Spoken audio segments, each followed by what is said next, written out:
tafsirnya aneh-aneh. Ya begitulah nanti pemahaman kita.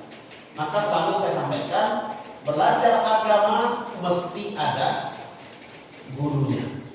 Belajar agama itu mesti ada. Apa contoh kitab tafsir yang mu'tabarah? Contohnya saja misalkan tafsir Jalalain. Tafsir yang ditulis oleh dua Imam Jalaluddin. Imam Jalaluddin. Tafsir At-Tabari, ya, yang ditulis oleh Imam At-Tabari. Jadi hati-hati juga. Di pasar itu kan Pak, di toko buku kan berserak saja buku Islam, buku yang menerangkan tentang agama Islam. Tapi kan kita nggak tahu referensinya apa, dan seterusnya. Maka ini kita ingatkan baik-baik. Baik Bapak Ibu rahimahullah, surat Al-Fatihah.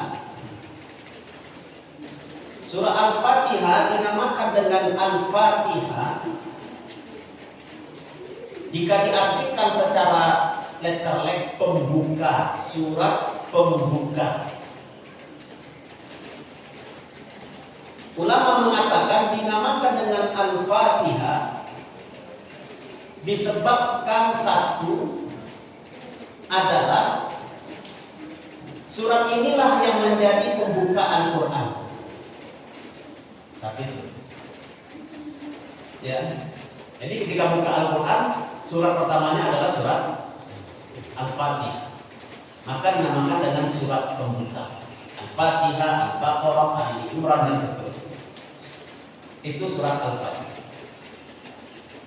Ada lagi yang mengatakan bahwa Al-Fatihah itu dinamakan dengan Al-Fatihah disebabkan adalah surat inilah yang turun satu surat langsung secara utuh.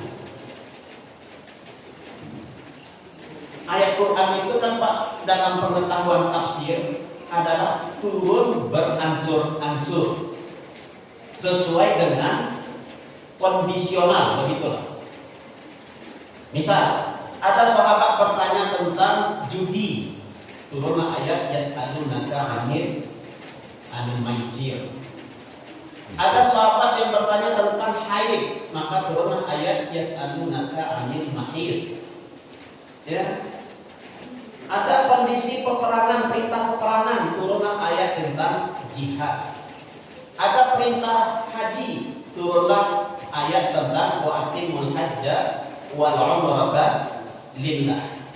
Sesuai dengan kondisi. Selama 23 tahun. Selama 23 tahun.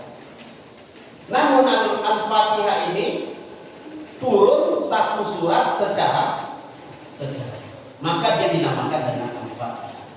Jadi kenapa dinamakan Al-Fatihah?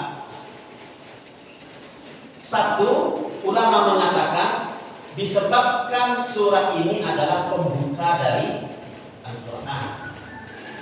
Yang kedua adalah surat inilah yang diturunkan secara utuh ayatnya dalam satu surat. Bapak Ibu rahimahullah,